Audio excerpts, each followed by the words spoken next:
We are recording, just so everyone is aware. Um, and I think with Alistair here, I think I'll go ahead and kick off. Jack, do you want to do the ping for everyone? Would be my pleasure. Thank you, sir.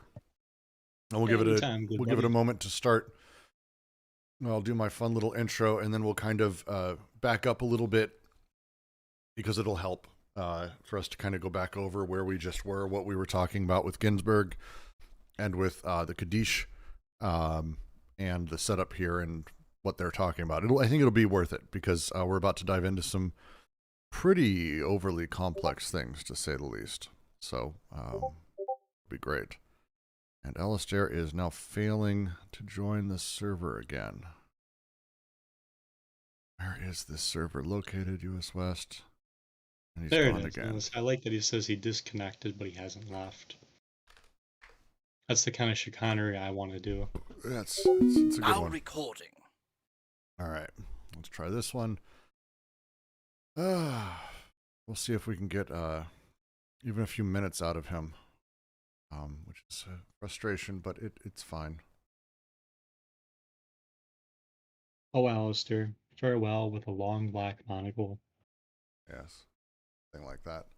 But for now, I will go ahead and kick us off, and we will get running. Thank you for joining us today at the Deleuze and Guattaris Quarantine Collective's ongoing reading of Anti-Oedipus. We are heading back through and nearing the completion of our second reading, at which point we will begin a third reading. I know, it's a shock to everyone.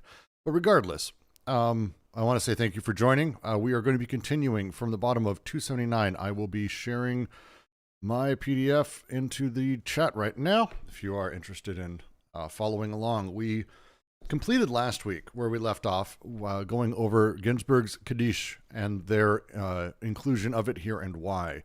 It's worth going slightly back over this as we make our way through the following paragraphs, as we get into the family, as we get into the social field and how it impinges on the family. So to go back over a handful of points and a handful of lines they've had here, the opening to the previous paragraph, worth just stating again. What a muddle, what a emulsion the family is, agitated by backwashes, pulled in one direction or another in such a way the Oedipal bacillus takes it or doesn't take, imposes its mold or doesn't succeed in imposing it, pursuing directions of an entirely different nature that traverses the family from the exterior. What we mean is that Oedipus is born of an application or a reduction to personalized images, which presupposes a social investment of a paranoiac type, which explains why Freud first discovered the familial romance in Oedipus while reflecting on paranoia. The family within capital, the way Oedipus plays into it, all of our social formations are formed through our parents to us. This is also true of their parents to them. The nature of collapsing things to this very interesting little triangle of mommy, daddy, me forces us to actually take social investments through the father, through the mother, but only of the paranoiac type, because our parents tell us what the world is. We experience the world through them. It's not a direct experience. I don't know what a job is. I don't know my paycheck. I don't have such a thing when I'm 3, 4, 5, 6 years old. Instead, I experience them as representations and meanings generated by my parents, images placed by them that they put in front of me. As such, as they say a little bit later, as a family as matrix for depersonalized partial objects, which plunge again and again into the torrential or depleted flux of a historic cosmos, a historic chaos. They then quote from the Kaddish, which is a story Ginsburg tells, a wonderful poem to his mother, who suffered deeply from schizophrenia. Her entire life, she had what you might call delusions, but she taught him of things that were absurd, that she fought in the Spanish War, that she owned factories, that she was terrified of Hitler, that she was part of the Communist Party, all of these things. The Czechoslovakia attacked by robots. The parts of his mother, as he describes here, your eyes of, and goes through a few of these. The nature of this is he's seeing those elements through his mother. He's seeing them distilled through the lens of his mother, and as such, these are how he's able to deal with the representations. Now we can get into. Is there anything to add here, Jack, Tiernan, anyone else of that, just to kind of sum up before we move to the paragraph following where we left off last week? Yeah, I mean, as far as review goes, I like where you're going with that because, right, the Kaddish kind of shows us a point about the three unavoidable conclusions of psychoanalysis, right? The regression, where we keep going back and forth between, we're going back into the father and we're going forward in the father. So it appears that we're moving in time, but at the same time, we're not actually going anywhere, right? The second one being that there's a problem about the use of categories here, which is going to this point about personal images. Right, the father first in relation to the child, but only because what is first is the social investment relation to the familial. That is to say, right, to access the familial, you're going to begin with accessing the social, as opposed to the familial couching the social.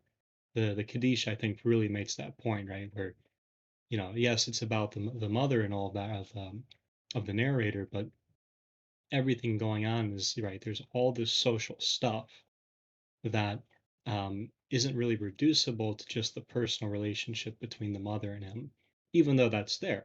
But it's going to inform that relationship as opposed to be predicated from it. And then Yes, finally, the use of the disjunction in the third one, right? of Where we're course. talking about distribution. Excellent. Excellent summary. So Like, now to continue. Why these words, paranoia and schizophrenia, which are like talking birds and girls' first names? Why do social investments follow this dividing line that gives them a specifically delirious content, recreating history in delirium? And what is this line? How can we situate schizophrenia and paranoia on either side of it? Our assumption is that everything happens on the body without organs, but this body has, as it were, two faces.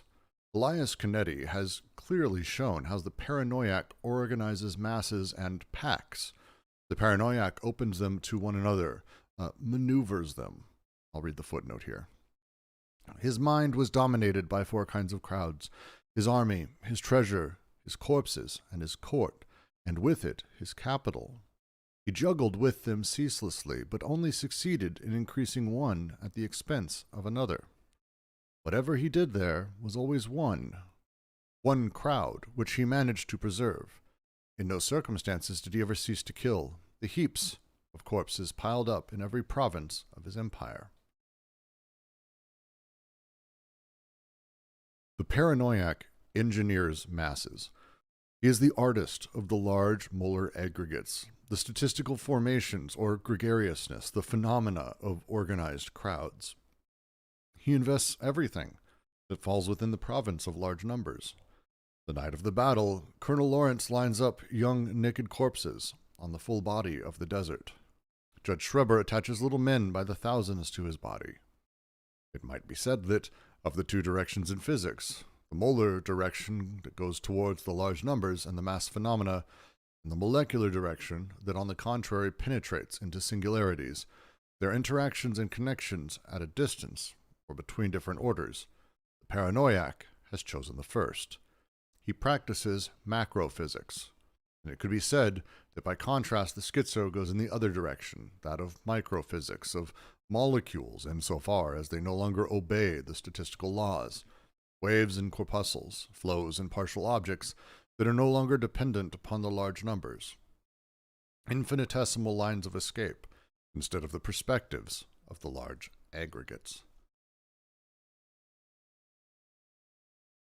Where to start breaking this down?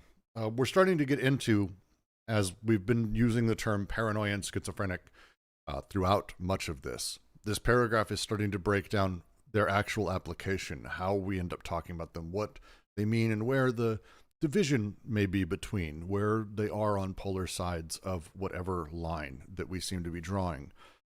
The line here is between the molar and the molecular, that of the large scale, the global aggregates, the laws of averages, the laws of large numbers they may have used. This pushes us towards this understanding of here's how people are. An example would be just statistical normalities. People tend to X. People do Y as a large scale of things. None of these things really apply to a person. A person is individualized, separate, it's singular.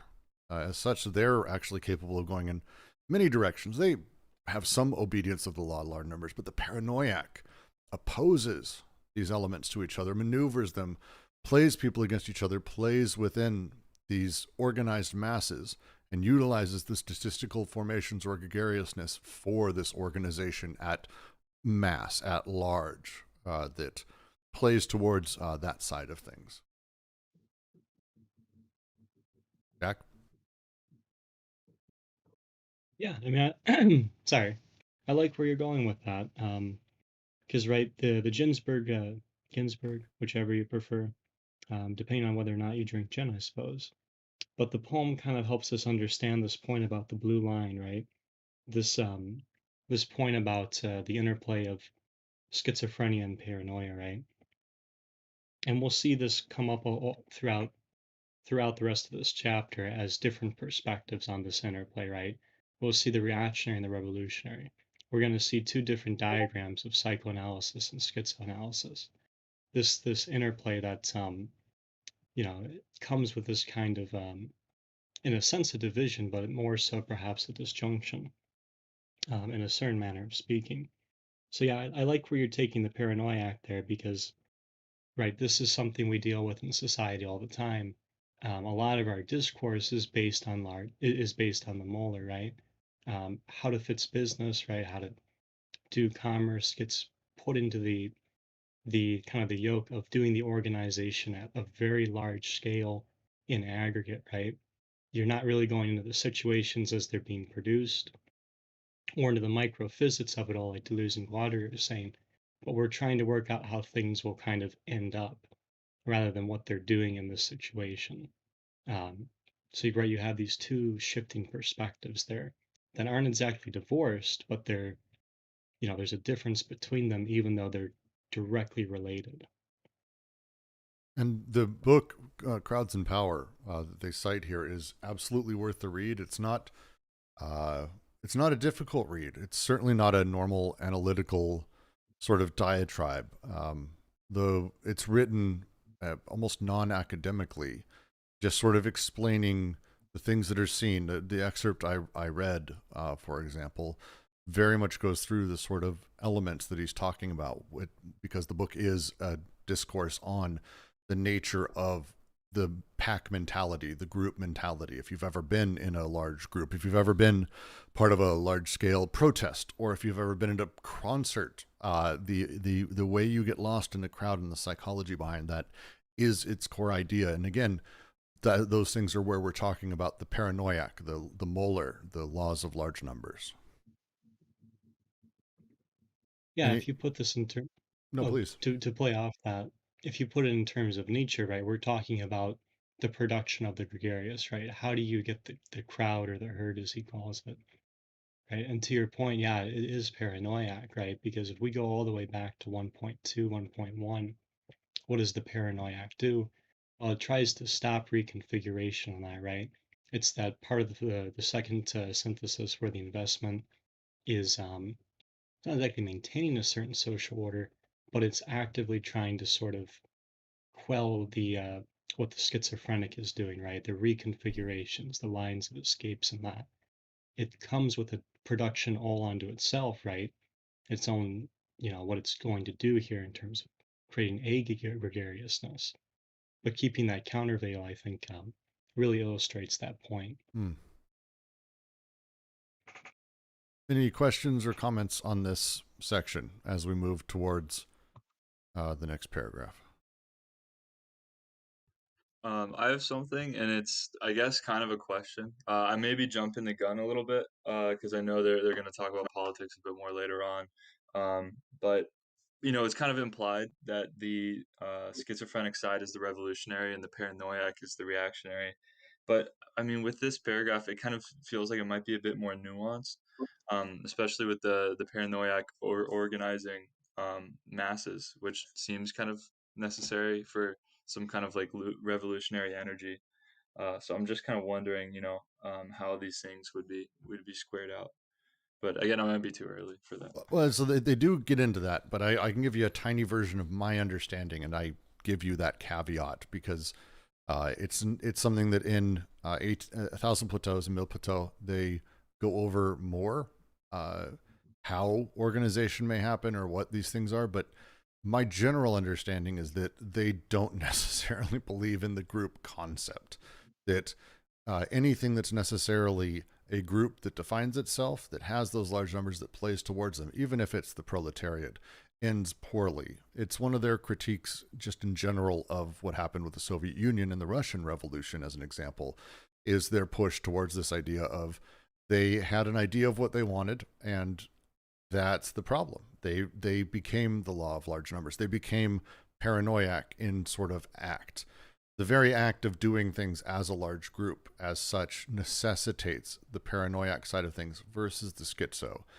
The nature underlying all of it of how language works versus how my immediate understanding or grasping of a thing works pushes us towards the group. As we'll be getting into this, the group dynamic by nature is reactionary.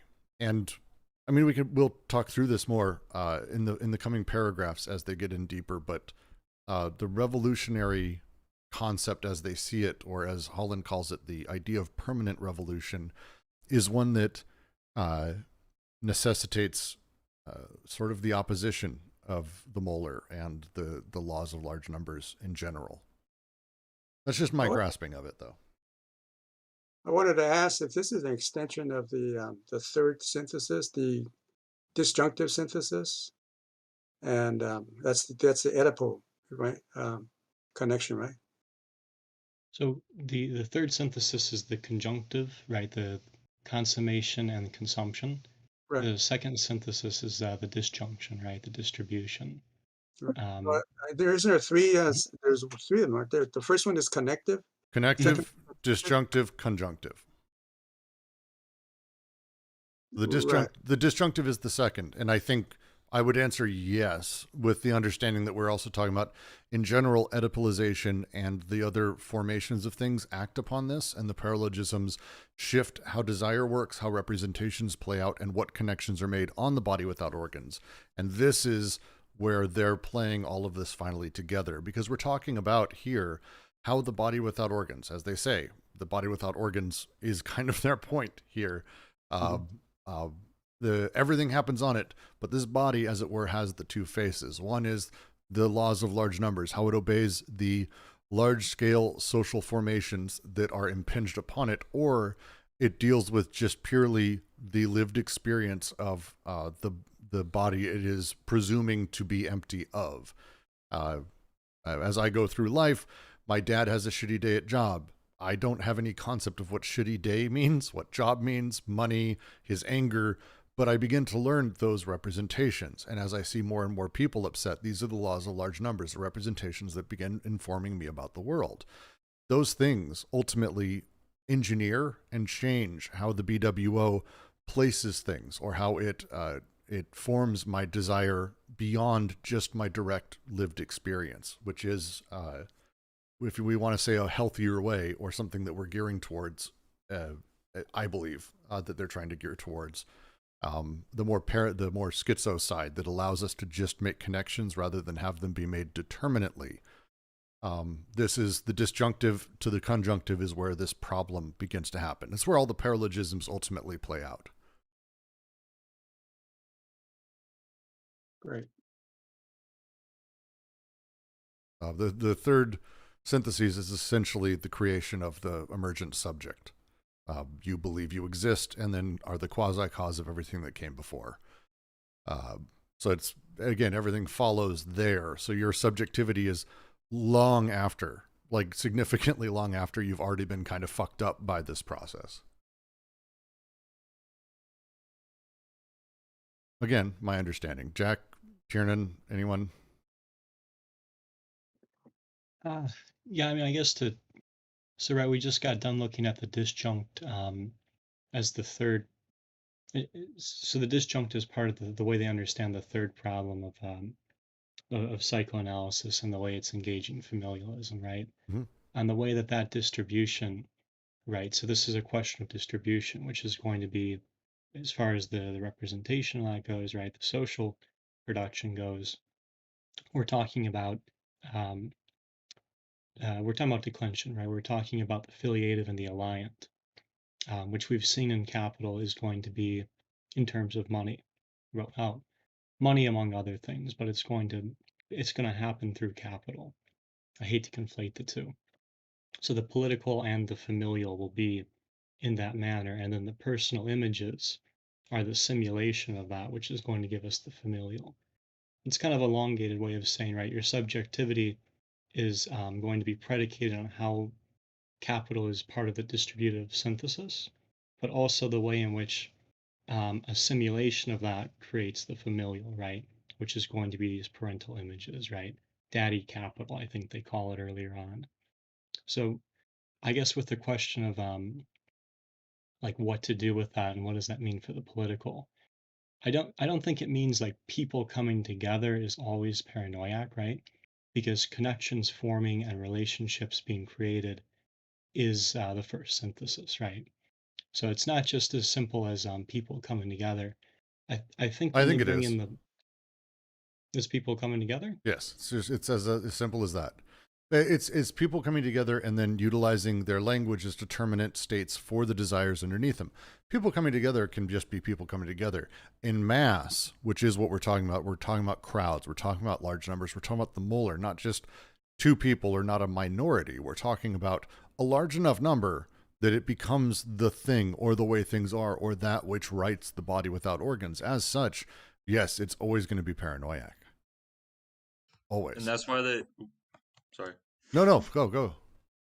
I was piggybacking. That's why they keep talking about the law of large numbers, which I had to Google, is as like you get more and more of a sample, it resembles the population as a whole. So Yeah, it's the joke of uh, everyone was stunned. Avatar as a film came out, and half of the people who bought tickets to go see it were women, which is very rare for sci-fi. And everyone was like, "Oh wow!" But there's the law of large numbers. It sold more tickets than any film in history, and it turns out as movies sell more tickets, more people go. You tend to hit more of the actual numbers of who the society is made up of. That's the law of large numbers. As we do that, you become like you and matching up become part of the majoritarian, not the minoritarian. You join those things, you become part of those. And as any of us who've been part of the majoritarian in any group, there is an obedience and a requirement that's done with it because knowledge within that group is determinant of that group. The law of large numbers determines reality, determines where we go, determines what we do, determines how we vote. And as such, breaking those things is the problem. Squid Game. I love Squid Game. Most people are missing what I consider to be the most revolutionary point in it, which is there's a line. If you haven't seen it, Squid Game, 100 people are put together, a couple hundred people, and they're all left to murder each other in games. At any point, if the majority of them decide to stop playing, the game's over. No more people die. That as a thing is actually just how the world works. That's not like a clever thing they decided to invent for this game because it's funny or it's interesting or it gives it. That's just how things work. Whatever the majority of us agree on is the truth. And it's not that it's written into law. It's just this is how things work. As such, how things work, which is what people say, is necessarily paranoiac because it's the opposition towards true lived experience of any person. I'm obeying what a man does, a woman does, what it means to be this person or an old man or a successful person. These rules, these representations determine it, and those things are determined by the molar, not the minoritarian ever. So this is not to say that you are also determinate as part of the majority. By being white, you're not like part of the majoritarian movement. You can be absolutely revolutionary. It's when you ascribe yourself to it and you allow those things to become deterministic of where your desires go, when you allow those representations to control you, This is what Canetti got into when he was talking about the way crowds work and pack mentality with humans. The way that they play macro physics. Conversely, the statistical laws don't really work anymore at the individual, and it can be a small number of them. Just people connecting itself isn't great. It's the number of and how that they connect, to be very specific.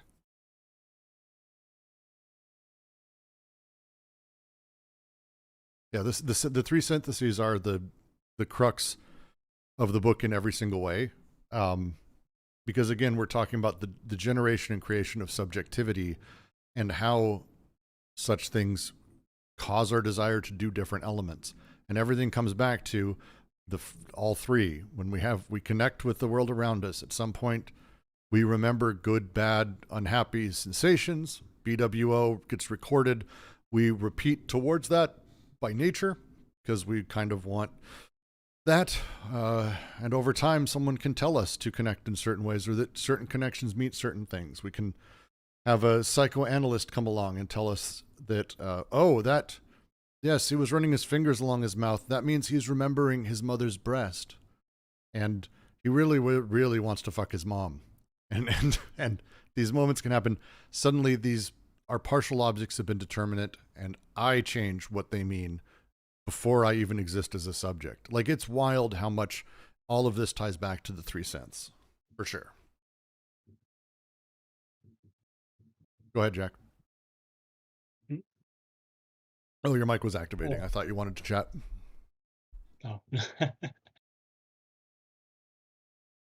Oh. This is also where connects with the logic of sense, right? Where the three syntheses are introduced. Well, and to go very specific to even what we were discussing yesterday and last week, very specifically, the lines here are, one sec, I want to make sure I get it right. The images from the parent from the previous paragraph.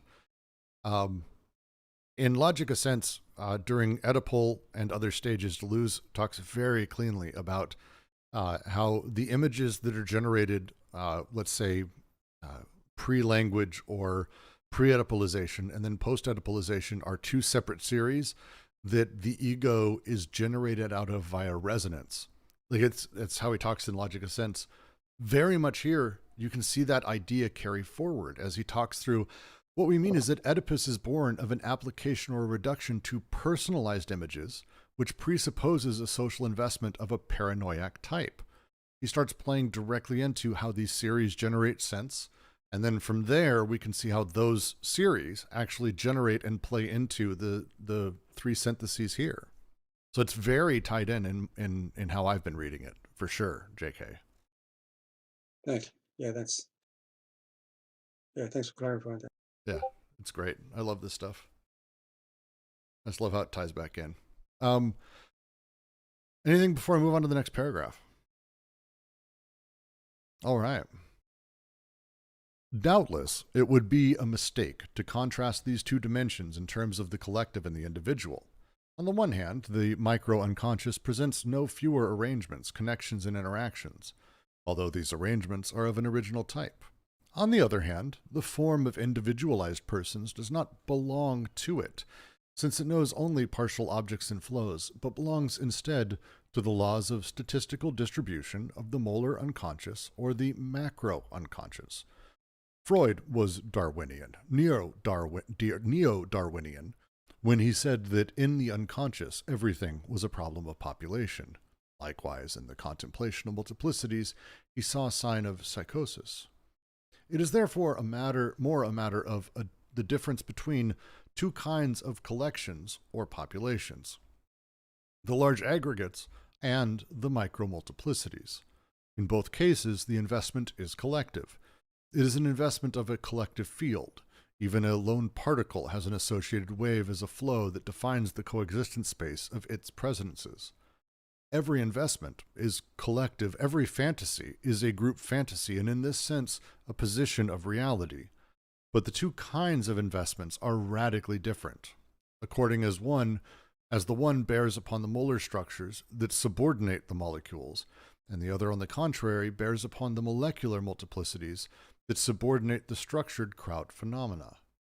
One is a subjugated group investment, as much in its sovereign form as in its colonial formations of the gregarious aggregate, which socially and psychically represses the desire of persons.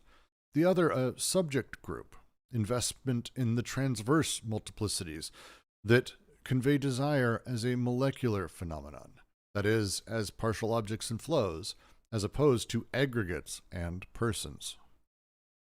So, there you go, Tiernan. Actually, a better way of saying it than I did, I think. Still pretty good.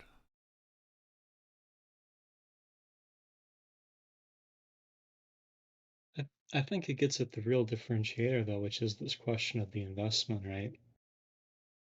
Yes, I think that's fair. If you want to expand on that, I actually really like that note. I was thinking it as I was reading it too. Oh, well, yeah, sure. So, okay, so I mean, I guess like if we put it in this context, right, it's the molar and the molecular which go hand in hand, right? It's not exactly one and the same, but you can't have one without the other, right? So when the unconscious is producing things, um, that's going to affect both of these, right? That which is produced, which again goes right back to 1.1, right? Machines are emitting flows and breaking flows, which is your connective. And in doing so, the BWO is being placed into production. And now those machines, right, are almost seamlessly trying to break into it, which means the BWO is either going to repel or attract them, right? Miraculation or repulsion. With the repulsion, you have the paranoiac element, right? Which gives you a certain kind of investment, just like with the attraction, you have a certain kind of investment. The interplay of those two forces together, since they don't exactly sit in solitude, right? Because with Judge Schraber, as his organs miraculate to produce things, so too is a God produced that tries to stop that, right? That tries to end production. But that machine doing that is contingent on this production, right? So there's a way in which it's not exactly like well, I guess I'll bar that for now. So with that interplay, you're getting the investment between as a confluence of the two, right? Of this whole assemblage, that investment to produce the surplus value is, I think, the real trick there, because that's the recording on the BWO, right? And that's going to be not only what produces the subjectivity, which is in the surplus value, right? But that's going to be what's ultimately is going to help is going to constitute the memory, right? And this gets into the socius, where your kinship acts as a kind of memory, right? Your declension. This is the technology of memory, as they call it, mnemotechnics. So, like with the Oedipus, with Oedipal simulation, not the way the representation is working there, that's ultimately one of the things being leveraged here is the investments being made at the level of capital, but also the simulation of them, which gets into not only your subjectivity and the personal images, right, but also like the memory of what's being done, what has been done, insofar as you'll have a memory um, being created and actually affecting that subjectivity of the personal. I would ask, because I know a few of you are in the Logic of Sense group, as he describes these two lines, this line with, on the one side, we have the subjugated group, that which basically is fully invested in the large scale, the large aggregates, the way things are, you might say. That I would almost equate that to the concepts of representation and the heights that we might talk about otherwise. Whereas the other is a subject group where your investment is in the multiplicities, the gatherings of the things and the connections that they actually have and where they're actually touching, almost as Deleuze refers to Zarathustra looking down on the bodies from 6,000 feet, and that the surface, again, is where you find that middle place where you're not fully broken apart, but you're also not part of this molar aggregate, and instead your investments lay elsewhere. Am I connecting things that don't belong together, but because it feels intuitively that they seem similar? JK, Jack, I figured I'd ask.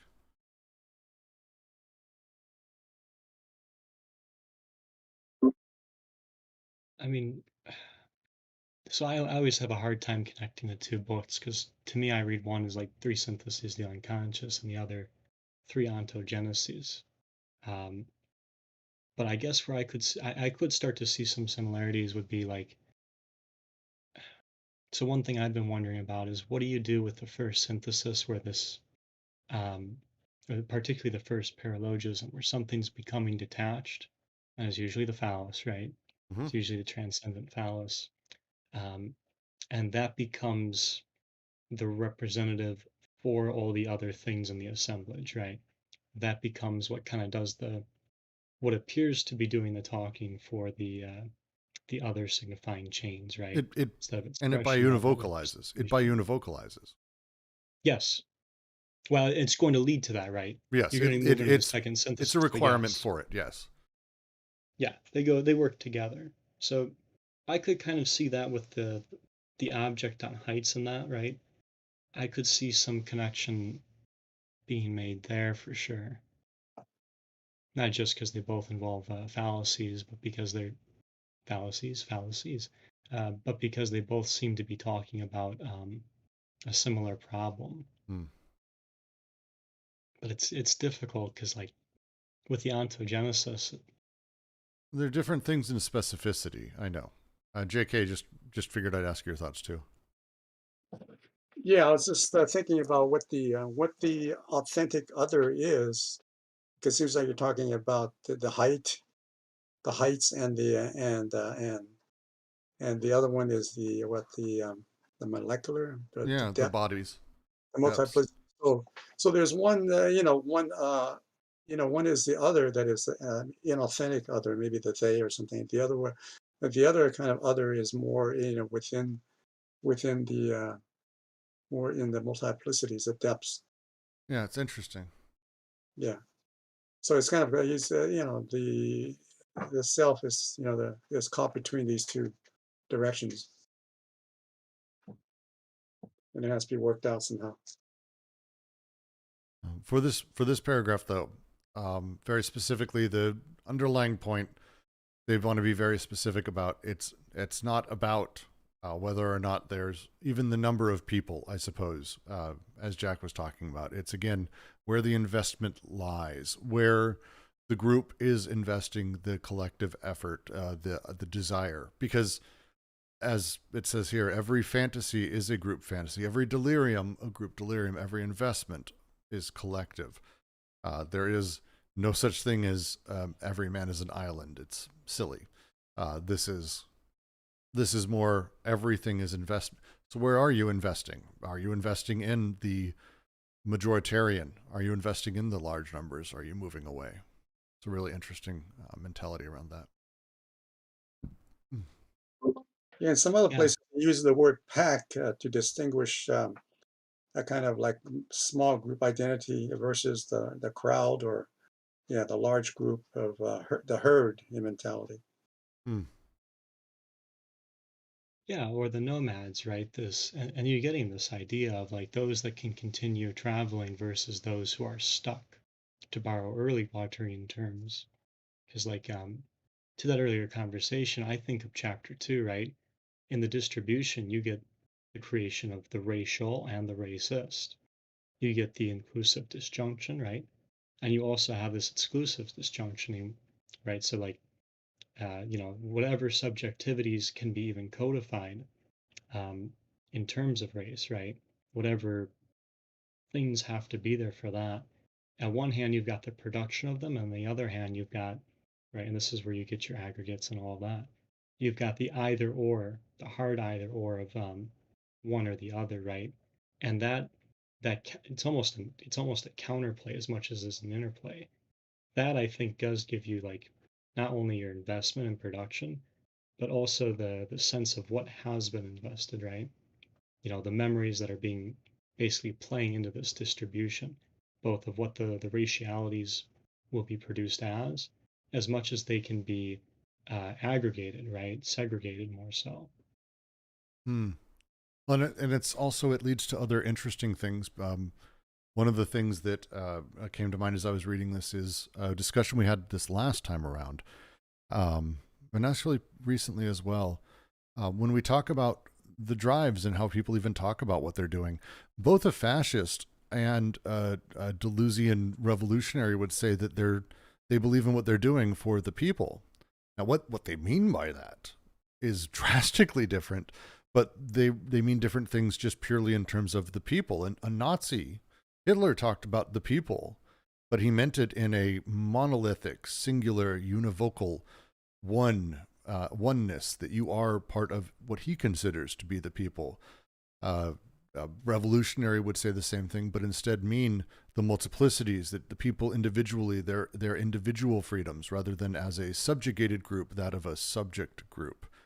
And it's why you end up finding rhetoric that tends to operate or seem the same very much on the surface, but plays out fucking way different when you actually get down to what it actually produces, which is an example they'll get into a little bit later. But it's for sure great. Also, Tiernan brings up another thing that 100% drives into this, which is early work by Guattari in what's called the transversal subject group. The very short version, our Guattari group did a reading of this. It's I believe it's in Chaosophy, the collection, I believe. But the core idea, in a hospital, you have nurses and doctors. They each are their own group. And they tend not to discuss very many things, actually, across all of them. But what you find is there's some bleed of concepts and ideas between them that causes there to be an investment into an even larger group, that of the whole hospital. Now, these transversal groups, it may be a doctor having an affair with a nurse, or the nurse is the husband of a doctor, who knows? But the transversal moments that kind of go across these things are what allow that larger investment to be made, but also allows differences between the groups and individuals to play out, that they aren't two wholly separate groups, that there are transversal subjects that move between them. Fantastic piece. It's three ecologies. Three ecologies? Three ecologies. I want to say three ecologies. Also, it's a great name, Three Ecologies. And arguably his most popular book. But yeah, I know it's early Guattari, but yeah, you're pretty much spot on there, right? You can see in your example, right? You have the either or, the doctor or the nurse, the doctor or the patient, right? And then in your example too, with the transversal, right? It's a way of creating an inclusive disjunction, right? Where all of a sudden there's a way for desire, there's a way that the distribution of desire is no longer an either or question, right? That whatever's going to flow and ultimately produce surplus value here isn't going to be in this this hard segregative manner. It's not going to be stuck, which I think is the word he uses in that essay. Yes, I believe so.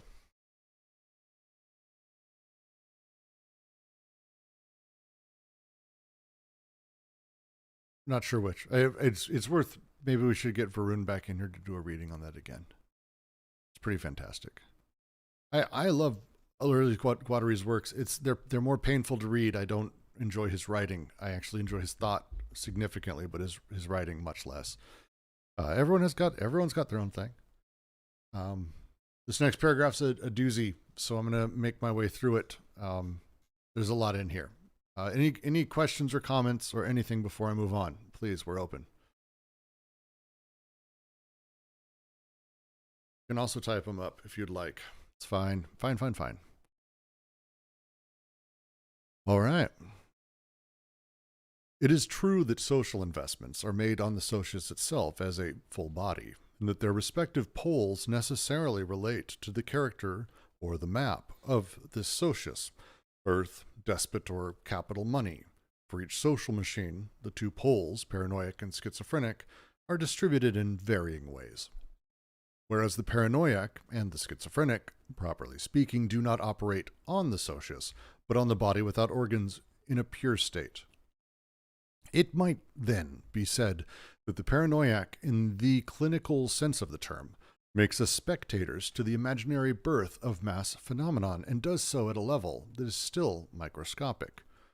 The body without organs is like the cosmic egg, the giant molecule swarming with worms, bacilli, Lilliputian figures, animalcules, love that word, and homunculi, with their organization and their machines. Minute strings, ropes, teeth, fingernails, levers and pulleys, catapults.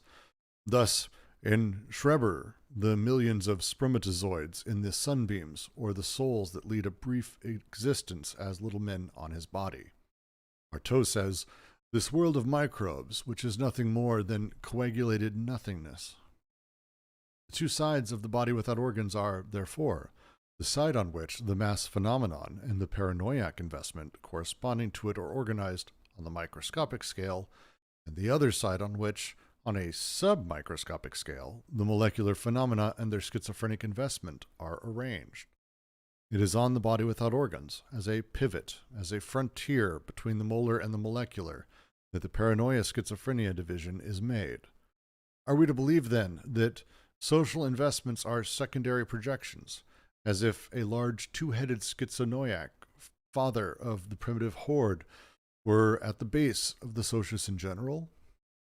We have seen that this is not at all the case. The socius is not a projection of the body without organs.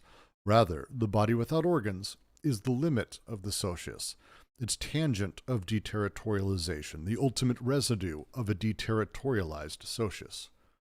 The socius, the earth, the body of the despot, capital money, are clothed full bodies, just as the body without organs is a naked full body. But the latter exists at the limit, at the end, not at the origin. And doubtless the body without organs haunts all forms of socius. But in this very sense, if social investments can be said to be paranoiac or schizophrenic, it is to the extent that they have paranoia and schizophrenia as ultimate products under the determinate conditions of capitalism. Oh, God, that hurts. That one hurts. Oof, so much. I mean, I even think of the mass phenomenon, right? That, like, at a personal level, that kind of hurts. Like that's the sense you get when you're like, holy shit, man, this thing is going to be huge, right? Like, it almost seems to suggest that that's a paranoiac investment, right? But how often do we do that?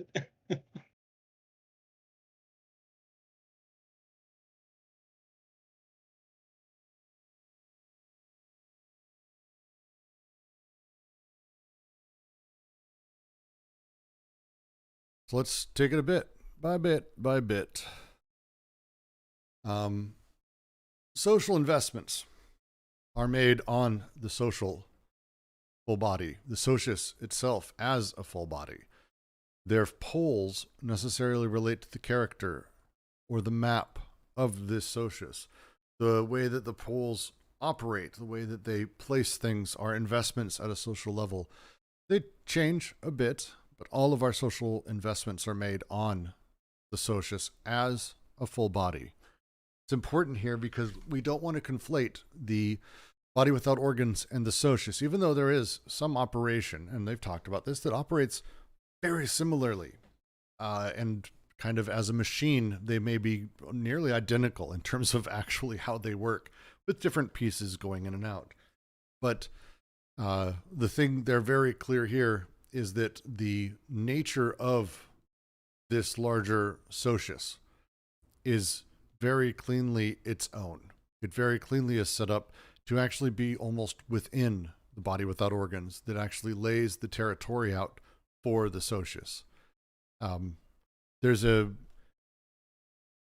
lot that has been said kind of many ways on this, and I'd be open to a lot of different interpretations. I'm not sure necessarily where I personally land on this. There's a lot of secondary literature in all this, from like Land all the way down to like Masumi. It's different enough that it's hard to say directly like what they fully meant here. But the idea, as far as I'm able to grasp it, is that the body without organs, this recording of sensation of actual lived experiences, and where our paralogisms ultimately allow its own recording of sensations, is eternally the outside of things. This is the territory. This is the borders. This is where it's at. Within this is necessarily always all full bodies. And since the socius, capital money, the fatherland, or the earth, Gaia, whatever you may call exists as things that are knowable, it must necessarily always be within this. Probably wrong somewhere I said in that, but that's generally how I understand this almost topographically. And the body without organs itself has an incredible number of things that is covering it, running over it, doing things, making things, parts, operators, tiny machines, whatever it may be. All of this stuff is always happening. The examples they give of Schreber or Artaud are that. But always the BWO, again, being that surface where things exist on both sides, the machines are running across all of it. But on one side of the body without organs is the mass phenomenon, the paranoia investment. Corresponding to it, it organizes on this microscopic scale on the BWO. The other side is molecular phenomena. Their investment becomes arranged. The placement of them, the machines effectively that then sort of play into that large scale phenomenon. There's an interesting two sides, two-headed schizophrenic, the father of the primitive horde, whatever it says, isn't quite it. It's not so much the socius being a full body without organs, but instead that the BWO is this limit. And it's always producing, and it's not producing. It's always got little dudes all over it that are sort of making things. It's a bit of a ramble because this is a very difficult paragraph, but that's kind of my sense that I got of this as we've read through this now multiple times. But I leave it open, please.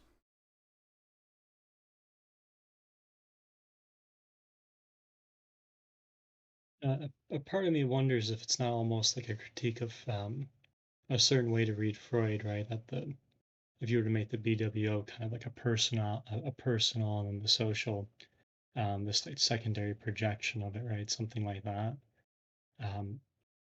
Where that, and it's just like the problem of going from the personal to the collective and trying to demarcate it that way, right? Any more than it would be to take the personal into a projection of the social. Which seems to go right back to the problem of going from the familial to the social, as opposed to understanding how the social produces the familial. But I think you hit the main point for me, my friend Brooks, because I really do latch on into this point about, are we to believe then that the social investments are secondary projections in that? Because it is this point about the BWO being the limit of the socius, as opposed to being like a projection of it, or just like social desire being a projection of desiring production, right? And that's going to be crucial as we go into not only these diagrams, but the rest of this chapter, because the BWO is ultimately like, it gives us the potential for there even, I think, to be a fourth socius in the first place. But not because of projection, because of the way the limit works, right? Yes. Yes, very much. Not to be too Tina Fey about it.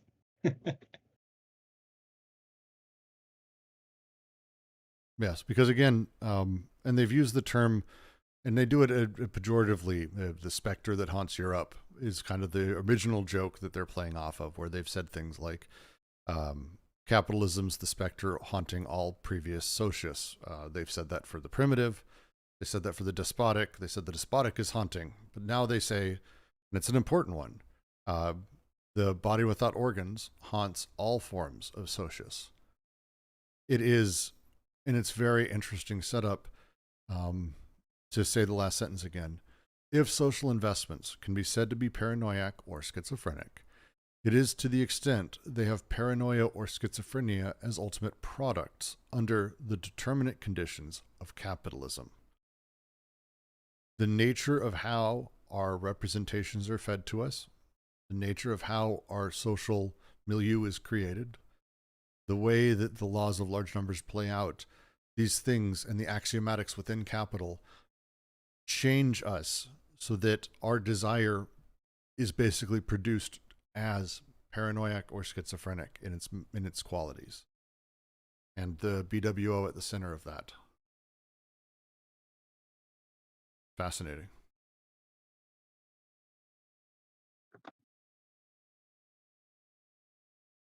I'll leave it open for a moment. Again, anyone can talk. Or type away if you want. The idea. So you're saying that there's an interaction between the BWO and the socius, and they come together as a and becomes a thing in itself, but they're always distinct from one another. Well, everything plays into everything else. There's no like full separation of these things. The way the socius and the BWO play together, specifically as they're describing it, is they've got the body without organs as the limit of the socius, its tangent of deterritorialization, the ultimate residue of a deterritorialized socius. The socius, earth, blah, blah, blah, are clothed full bodies, just as the body without organs is a naked full body, but the latter exists at the limit, the end, not at the origin. And doubtless the body without organs haunts all forms of socius. But in this sense, if social investments, everything is a social investment, can be said to be paranoiac or schizophrenic, it is to the extent they have paranoia or schizophrenia as ultimate products under the determinate conditions of the socius. In this case, capital money, under capitalism, underneath the machine that we live in. Mhm. If that makes sense. I hope I'm saying it. I hope I'm saying this right. I think I am. I think you got it there, right? Because that's exactly it. It's not that the two are separate, and it's not that the BWO is just, desiring production is just projections into the social. It's that desiring production and the social production encounter each other as a limit, right? That the BWO would be the limit of the socius, as opposed to simply like trying to say that like the familial, right? That these familial images are just projections of the personal, or projections of what a person's experiencing. Instead, they're very real, right? It's part of the social production, but it encounters what's happening at desiring production as its limit. So, right, it shifts the way we're thinking about this, particularly from the traditional psychoanalytic framework, because at that point, one of the things it's doing is it's taking, to use the technical term, it's going to take sublimation more or less off the table. You can't just say desire is being sublimated into the social now, in the way that we once were able to. Right.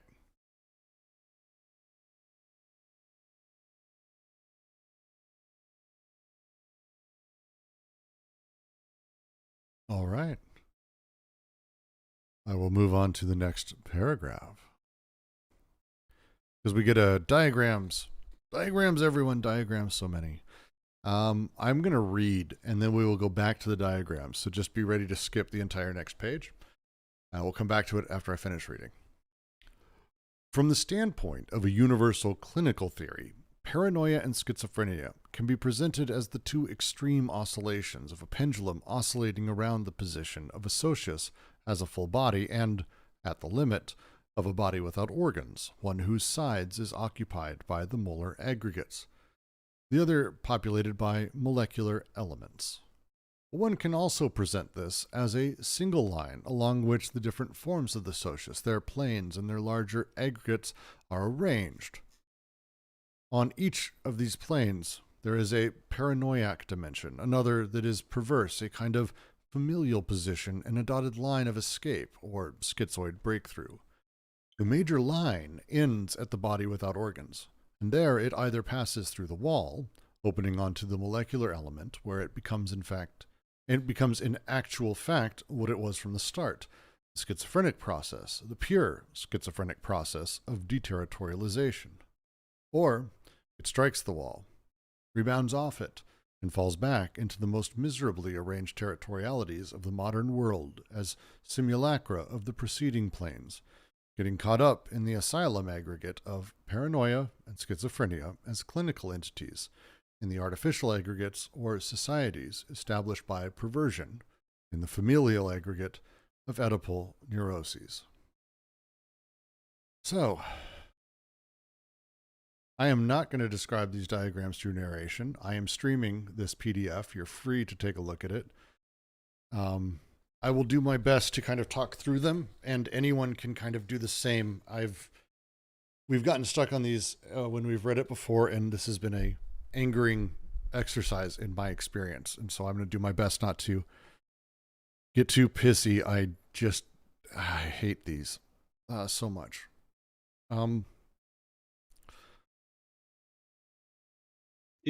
Do you mind if I kick it off? Have fun, dude. I will. All right, there are these dotted lines. No. Okay. So, I mean, I think the crux of this paragraph is basically it's illustrating schizoanalysis perspective on what's basically been explained in this book thus far, if it were going to be viewed from the perspective of psychoanalysis. So it's like saying, here's what we've done, and here's how psychoanalysis would try to explain what we've said, right? And I think that basically gives you the first diagram, which is to say, right, from the standpoint of a universal clinical theory, paranoia and schizophrenia can be presented as the two extreme oscillations of a pendulum oscillating around the position of associus as a full body at the limit of a body without organs, one of whose sides is occupied by the molar aggregates and the other populated by molecular elements. So, right, you're basically going back and forth between the schizophrenic and the paranoiac, right? And that oscillation happens, happens upon the socius, and as you go forward, right, you encounter the full body without organs, and then there's like, right, one side there's the paranoiac, and then the other there's the schizophrenic. But they don't stop there, right? They go on to say, but one can also present this as a single line along which are the different forms of socius. Their planes and their aggregates are arranged. On each of these planes, there is a paranoiac dimension, another that is perverse, a kind of familial position, and a dotted line of escape or schizoid breakthrough.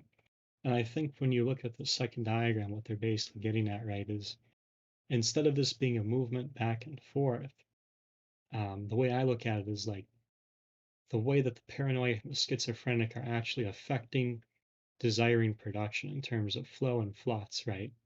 This moving force in that, or the movement of forces, is to push through these different socii, right? Which helps us explain how deterritorialization happens so many times, right? How do we go from the earth to the despot, the capital, the first grade deterritorial, the second grade, and so on. And I think that's what they're kind of trying to illustrate here is instead of it just being like an oscillation, right? Which, yeah, you can argue that it's just a back and forth. What if instead it's a question of how this is desire pushing forward, both in a paranoia sense and a schizoid breakthrough sense, right?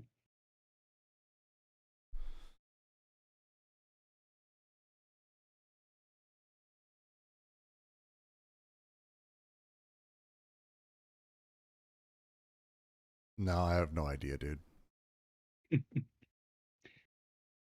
Well, put it this way, right? So if it's a process of production, the schizophrenic and paranoiac are working on each other, as opposed to it just being a back and forth between the two. Paranoiac today and schizophrenic tomorrow, right? What if the interplay of the two is actually the way that desiring production is moving forward? So that when it hits the socius, right? Or rather, when social production hits the desiring production, right? Um, there is this question of the breakthrough or the breakdown, right?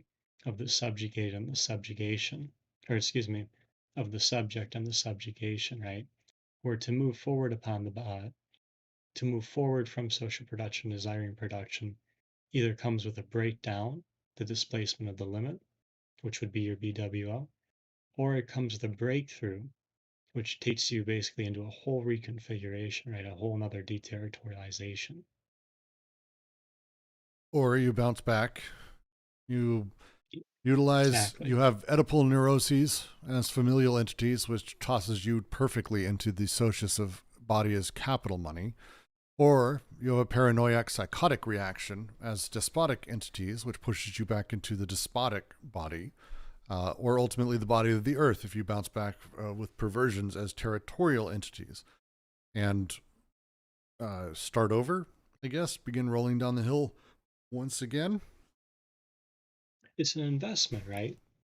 It's an Yes. investment because, like, in each of those, right, family entities, right? You get the sense of the familial images all over again. Paranoia, psychoses, despotic entities, right? The way things are being produced in that.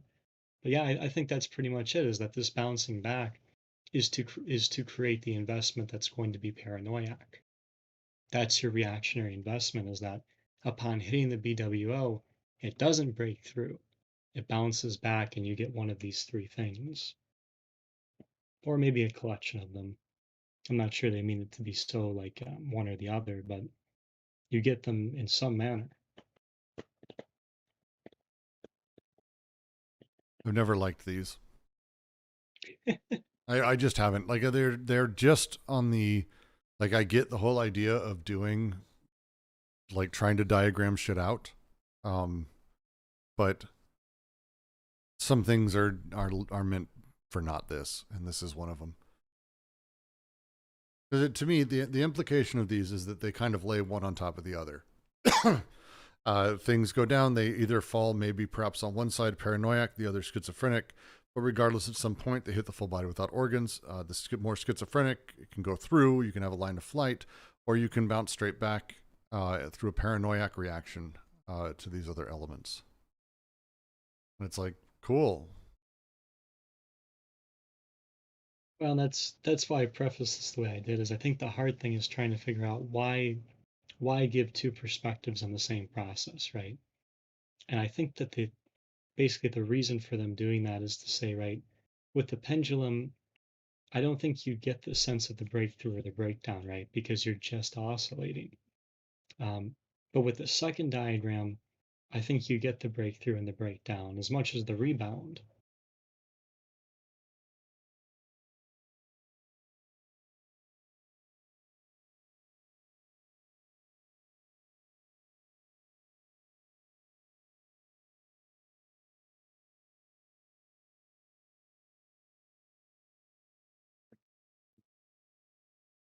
Yeah, I don't.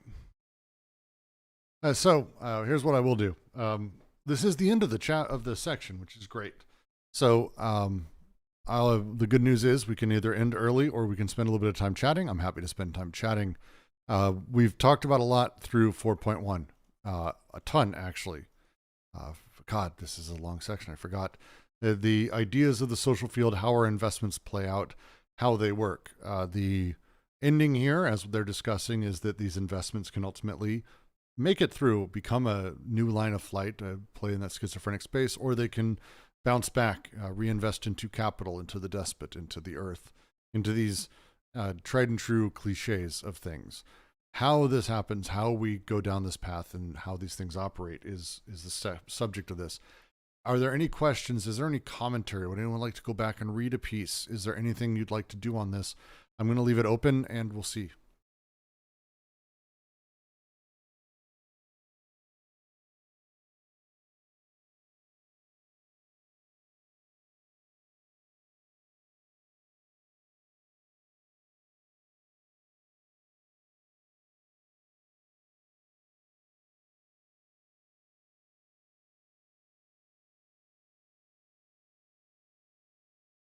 I'm not going to narrate the diagrams. I'm going to cut all this out of the final recording. I hate those diagrams.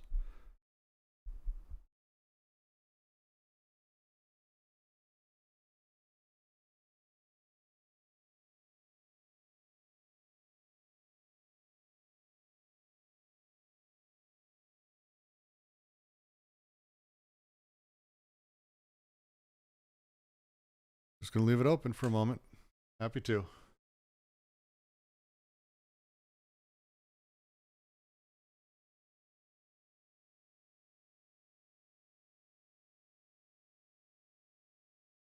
Perhaps everyone grasps it. Oh, please, Commandante. Hello. So it's kind of hard to articulate it based on this part of the book because it's confusing as hell at times. But like, I feel like a good thing to expand on here is the like as an example, Mao's saying that reactionaries are paper tigers, the really inherent fragility to fascist social relations compared to revolutionary social relations.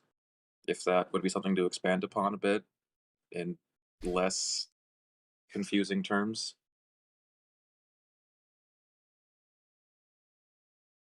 Trying to think about how to start answering that, because it is a great line, and I think it's not something that necessarily D&G would greatly disagree with, but I think it's less that their ideologies are fragile, and I would worry more that the machinery behind it is incredibly successful.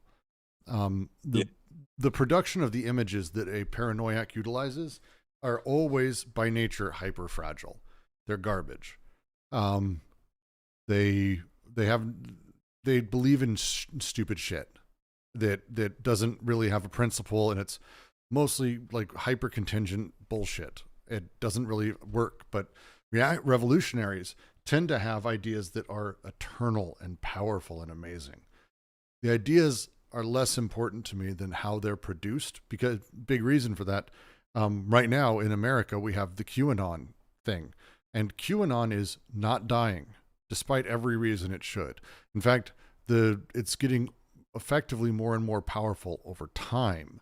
It's a really fascinating thing, as you know, it itself may be fragile. The machine that continually puts these images in front of the people is able to work overtime and almost enjoys having to do such a thing. One week, I think 2 years ago, I remember reading that Hillary Clinton was executed alongside Bernie Sanders and a few others. And then the next week, that was a false flag that the people had created. Like, the images are absolutely paper tigers. The ideas are paper tigers. The machinery that makes it is incredibly powerful. And it's true also for what I would call the modern left. The thing that's really tough to talk about here, and it tends to anger, so yeah, D&G aren't super popular with a lot of the lefties for a lot of reasons. But a big reason for that is the idea of calling yourself the left or a communist, or ascribing to, you know, these mass, I am that, this is what that is, I believe in that moments. Those are reactionary. Those are paranoiac investments. Like, they just are. And so they would even be critical of that. A thing I say constantly in the server is I notice the modern left is probably the most reactionary left that's ever existed. It's never been this powerful. It's because paranoiac production is so, I don't want to say seductive, but effective. It's incredibly powerful. Revolutionary, less so. Revolutionary is much more in line with almost the Christ saying of, remove the log from your own eye. Taoism, things like that tend to be much more in the revolutionary, permanent revolution category than a lot of what you see from the Trotsky, for example, or Stalin's writings, which are, they build the world and they're paranoiac. They may be leading towards what we see as great things, but there's reasons that they fell apart or what they went there. We're talking less about the direct, thank you, Jack. It's less about the ideology itself, which mutates and can change and can be whatever it needs to be, and more the productive apparatus that creates it. Because we can fight, or as we've learned, we can't really fight ideology. People believe what they're going to believe, and they're able to change it on a dime. But we can shift how that production happens if we can understand it, and understand it within ourselves as well. Yeah, just to add to that, I mean, that's kind of what we were getting at with Tiernan's question too, right? Is like you're saying, I mean, there is some definitely pushback, if not recoil, D&G get on this for especially their point about like we were just saying, right? So does that mean by organizing we're doing paranoia stuff? And like it's not in that level of intentionality, but like you're saying, you know, especially with ideology, it's not even at that level. It's more so that like with a paranoiac investment, right? This point about appearing to be part of a mass phenomena, finding yourself actually being produced as part of the gregarious. That's the point that they're hitting up against, right? And that's something that I think, like you're saying, we do find in a lot of these spaces, right? Um, and that's not a point about them inherently being paranoiac. That's a point to take into consideration about why and how they're being produced in such a paranoiac manner. And where they're really going to get into that is, like you're saying, when they get into the Russian Revolution and that, right? Especially as this chapter goes on, they do have some pretty poignant critiques about how this has played out and plays out. Well, a good way it's played out is we can go into some great large versions of this, from how China operates as a communist state or America as a capitalist state, whatever it may be. But you can even go into smaller examples of it. And cults are a really interesting one when we talk about very, very often, very few cults are. They start out like, cool, we're going to get you to kill people and murder yourselves. That's where we're starting. That's not how they go. Their ideology isn't that. In fact, if you look at like Rajneeshpuram, which is one of my favorites, Wild Country was a documentary done on it, I believe. I can't remember the name of it.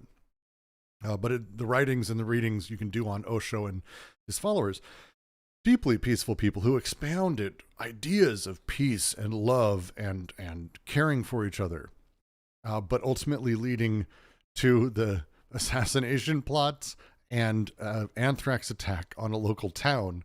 It's like, well, how did we get there? Well, if you talk to them now, they're deeply fascistic and paranoid in their reality, but it's because their relations early on were, this is what we want, aiming at some large thing, some large concept that they shared, that they all pointed at. The nature of what our investments are is paranoid or schizophrenic, as they talk about it in here.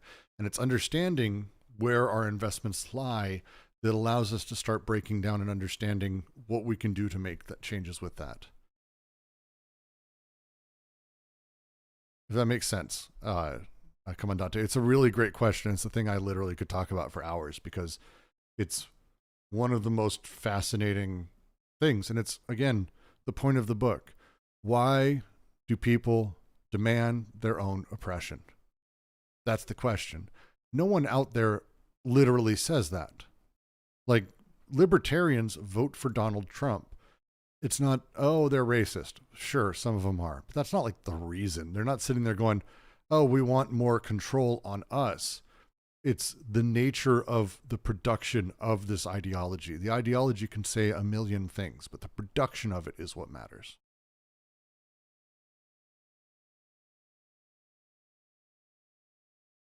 It's not even racism as an ideology itself, but that unconscious investment in white supremacy as well. The white fragility of having this power that you don't deserve being taken away from you. Yes, it's I am white. Like saying that as a thing. Like, I am white. Hello, just so everyone knows, hello, I'm white, but I'm not white. Like, it's not that I go around saying I am white. There is a different investment in it. It's just the nature of how we treat that. Those investments shift our unconscious and our desires and how they interplay, and ultimately the ideology it produces. You're spot fucking on there. It's a great example. I have a quick question, actually, about the remark you just made. Am I doing this right? The system to speak up? I don't know. No, you're not allowed to talk. Please join us. I didn't know if there was a cue that I was interrupting. Okay. No, quick question I have, and I'm not at all in like a great position to understand this, but you mentioned kind of this as shifting the unconscious, but I'm kind of curious because I guess I get the idea, and of course this is vulgar, but DNG don't necessarily believe in an unconscious, right? Because there's not really the split between the conscious and unconscious for them. Is that a rejection of a binary, or? I apologize if this seems too like no. It's so too far off. So they definitely believe in a machinic unconscious, or in another way to say it would be, they believe in a collective aggregate that ultimately we call our own subjectivity, that's produced through a handful of processes that integrates a billion different interactions at minute levels. The syntheses, right? Correct. That's desiring production. And that we are products of the syntheses, and ultimately society is a product of that and the interactions thereof in the social field. Desiring machines at the basic level are everything. Desiring machines are the connection of partial objects. So when we talk about, again, if we talk about it from the beginning of the first desiring machine, right now I've got a daughter who's going to be born. She gets born, her first connections begin as far as like, and they're already kind of starting, but like being able to record it is its own process. And she's learning about everything as she goes. At some point, I say to her, oh, don't touch the stove. That's hot. No, here's the thing. I've pointed at stove, said hot, acted scared. She's scared. There you go. As she goes through that though, she didn't connect that. She learned the representation of stove, hot, scary, some kind of connection through daddy. This is, and it's not that I fucked up. This is kind of just how it works, because there's an entire world that already exists, an entire social field that she or it or whatever the fuck she's going to be is born into.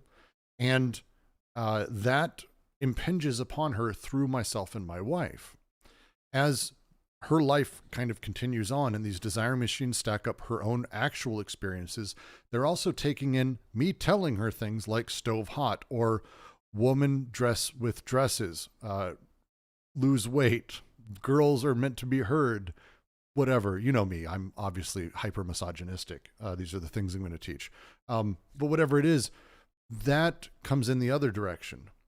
What we're talking about is the social field that's impinging upon those elements, that's pushing into it.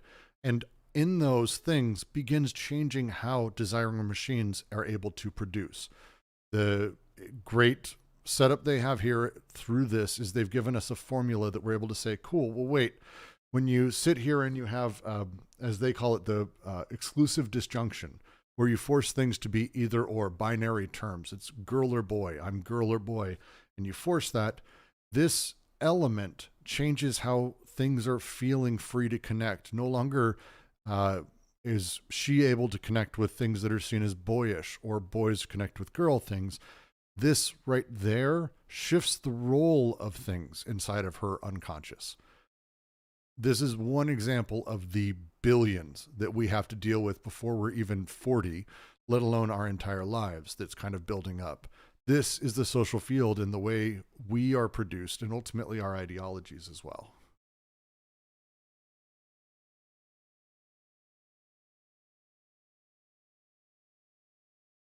Did that help, Bobo?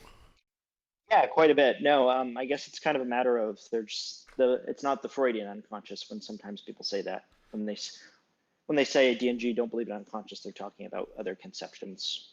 It's like, yeah, I mean, predate. I think the right? opening the opening couple lines are, what a mistake to have ever called it the id. The id is actually, I think they actually capitalize it because it's naming it. It's giving it a character. It's giving it a story. It's giving it a whole body. And that's their thing here, is break down further, find the connections. The connections produce sensations. Sensations together produce subjectivity, but we come in the other direction with our own history and politics and race. And I am a white man, or I am tall, or I am a short king, or whatever the fuck you want to go with, that also interacts, but it interacts from the other direction. Gotcha. And that sounds a little bit closer to microsociology. Is that what the term was? It's not far off. Yeah. Yeah, okay. I meant the guys who predate Deleuze and Guattari, or one of the anthropologists, not the micropolitics, but microsociology or something.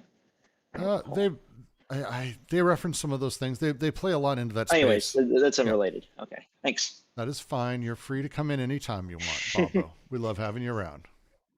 Thank you.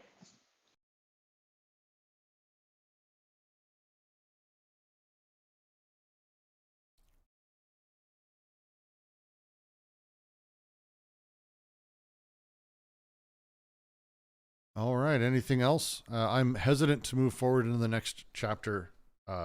Tiernan, sorry. Once we get going, like a half hour in is not going to be enough to do anything good in that section. Because from here, we start getting into, I mean, I'm just looking at it, and it's going to be 3 weeks. That's going to be 3 weeks. Fuck me, that's going to be 3 weeks. Which will be good. This will give me a break. I can actually get to editing and maybe get our podcast updated with some new episodes so people can hear me continue to read. I think they're stuck at the beginning of 3.2 right now. I'll catch up someday. But for now, I'm going to say thank you all for joining us. This is always wonderful having you. Thank you for joining. We will continue next week as we move into 4.2, the molecular unconscious.